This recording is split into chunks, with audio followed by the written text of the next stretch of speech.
திருப்பூர் ஈரோட்டை தொடர்ந்து தற்போது சேலத்தில் நடந்த வயதான தம்பதிகளை குறிவைத்து இரட்டை கொலை சம்பவம் மிகுந்த பரபரப்பை ஏற்படுத்திய நிலையில் சேலத்தில் அதே பகுதியில் வசித்து வந்த ஒரு இளைஞரை கைது செய்திருக்கிறார்கள் காவல்துறையினர்.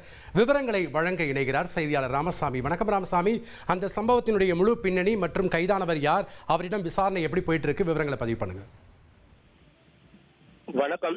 சேலம் சூரமங்கலம் அருகே உள்ள ஜாகீர் அம்மாபாளையம் பகுதியில் குட்டத்தெரு என்ற இடத்துல பாஸ்கரன் திவ்யா என்ற தம்பதியினர் மளிகை கடை 50 ஆண்டு காலமாக வைத்து நடத்தி வருகின்றனர்.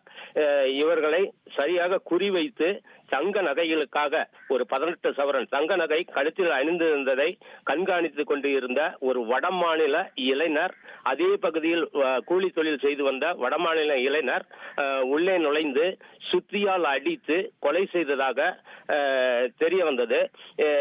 நேற்று நடந்த இந்த சம்பவத்தால் பெரும் பரபரப்பு ஏற்பட்டது. அப்பகுதியில் கமிஷனர் முதல் கொண்டு போலீசார் தனிப்படை அமைக்கப்பட்டு மோப்ப நாய்கள் வரவழைக்கப்பட்டு அப்பகுதியில் சோதனை செய்த போது திடீரென்று ஒரு 200 மீட்டர் தொலைவிற்கு ஒரு வீட்டுக்குள் புகுந்தது. அப்பொழுது அங்குள்ள ஒரு நபரை பிடித்து கவ்வியதால் அவரை பிடித்து தனிப்படை போலீசார் சூரமங்கலம் காவல் நிலையத்தில் விசாரணைக்காக அழைத்து சென்றனர். அப்பொழுது அவர் பீகார் மாநிலத்தைச் சேர்ந்த சந்தோஷ் சௌத்ரி என்பது 32 வயதான சந்தோஷ் சௌத்ரி என்பதும் இவருக்கு 2 குழந்தைகள், மனைவி, அப்பாவுடன் வாழ்ந்து வந்ததும் தெரிய வந்தது.